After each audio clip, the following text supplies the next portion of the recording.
guy out of here. Oh my goodness, everyone. Hello and welcome to the Catholic Leadership Network podcast, helping ministry leaders succeed from the beginning.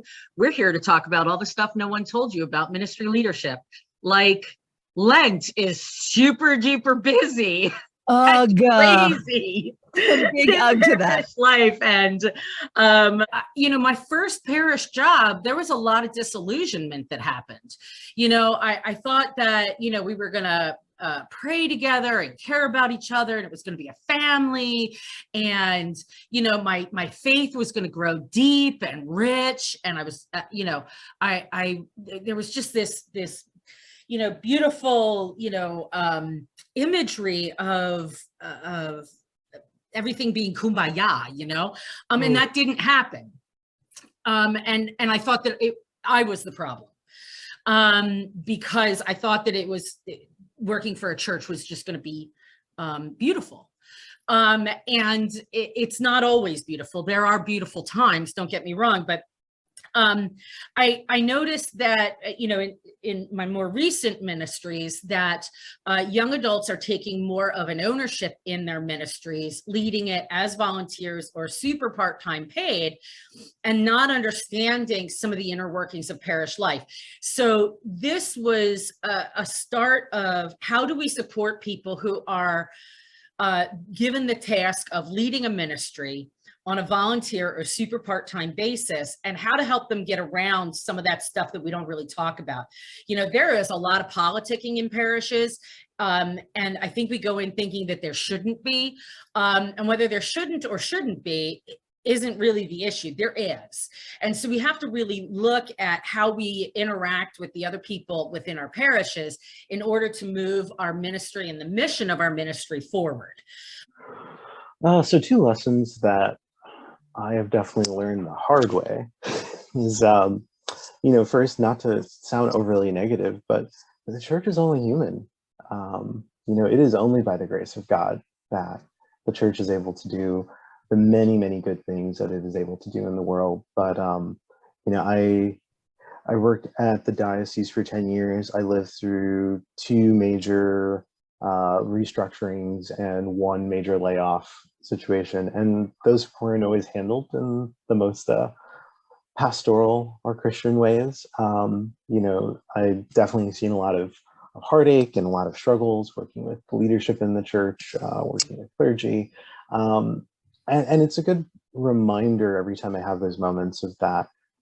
We're all human in this. We are all imperfect. We are all sinners. We all make mistakes. And so allowing room for grace to work in that, and to recognize that there are times in ministry, like, you're going to feel frustrated, you're going to be hurt, you're going to be disappointed, and yet the Spirit is still present and working somewhere in the midst of that. It's the only explanation, honestly, why the church is still here. The Spirit wasn't working. I don't know if there's any good rationale for the church to exist. And so to have faith in that, to have faith that God is here working in us, even in all of its dysfunction. And like I said, you're going to be disappointed at times. And it's recognizing, like, that disappointment in people cannot translate into your relationship with God. Your relationship needs to be deeper than just the work that you're doing, the people that you're serving with. It's got to be more personal. It's got to be what fills you up so that you can be poured out for others in your ministry. And it's hard, especially when you're working in community and you're working with community that you celebrate liturgy with, or that you're praying with, or that you're doing that prayer piece in, but you need to make sure you're grounded somewhere else, because it can't be just in what you do your ministry in. Your ministry is your work, and it's what you're called to do. It's not your foundation or relationship with God. And it definitely took me a while to figure that out. Make sure you have hobbies and passions outside of your work. Because again, being 25, moving to a new city where I really didn't know anybody, in a state where my family was not, I had to sort of like build my own network and support system. And so, like, I was the job. The job was me. I was doing that all the time. I would work nights, I would work weekends. Like, I wouldn't plug into other stuff because I was the job. to quote Miss Congeniality, one of my all-time favorite movies, like, I'm the job, you're the job, right? And that's sort of how I felt. Like I was in it 1,000%. So like I didn't have at that time like a lot of other hobbies and passions that were totally disconnected. Whereas now I'm like, and now we're gonna turn that off and we're gonna read like a fluffy beach book from the library and like not use the part of my brain that dissects Christology. We're just gonna read this. And that's, I think, really important. One of the things I've learned in this, and especially I think at Lent, it's very reminder because everyone comes on Ash Wednesday, and every type of person comes, different cultures, different communities, different abilities. And I think the thing I wish I known earlier in my ministry was, number one, to be aware of how inclusive my ministry should have been. I often ministered to people who experienced life like me, because I had grown up in a church where I was ministered to in an environment where I looked and acted like the person who was ministering to me. So it just was continuing the cycle. I wish I knew more. I wish I had done more and was earlier in my ministry with people of other cultural families, with African Americans, with Asian and Pacific Islanders, with Hispanic Latinos, with the Native American and the migrant communities. I wish I had known more and done more, engaged more with persons with disabilities and the deaf community. Because all of those individuals are, I was involved in youth and in young adult ministry. In my communities, there were youth and young adults who were of those cultural families, who were of those different abilities. And so I wish that I had been as aware of just how inclusive. But I think one of the things is, and where I'll tie it back in, is that where Lent and Ash Wednesday is a great reminder was that this day is very broadly, in the United States especially, all abilities, all cultural families find a connection at this time of year in maybe in an increased way. And so the more I leaned into and learned about Ash Wednesday, the more inclusive I saw it. Kate, what do you wish you knew in ministry when you got started about this? And yeah, go ahead. I see you smiling and giggling. Well, I guess because I think because of having my sister Noelle with living in the house, I guess I knew, like, one of the things of making sure the invitation was to the parents, realizing that it's a hard road for parents, not forgetting for parents that they have to grieve the life of the child they thought they had, that they were going to have, because if a child is born with a disability, and I guess I knew that because I've lived it, I push sometimes with kids with special needs, because I think so many times we're like, oh, it's all right, they can do whatever. No, they can still have expectations. I wish in ministry, my first years at youth ministry, maybe I had more conversation about my sister and bringing her around more, just so that the middle school and high school teens were able to see, because I started out in youth ministry, that would have been the opportunity, because I think that's the age of getting them to realize it's not okay to make fun of someone and things like that. So I wish I would have been a little more comfortable talking about it myself. Yeah, thank you for that, Kate. But also, go ahead.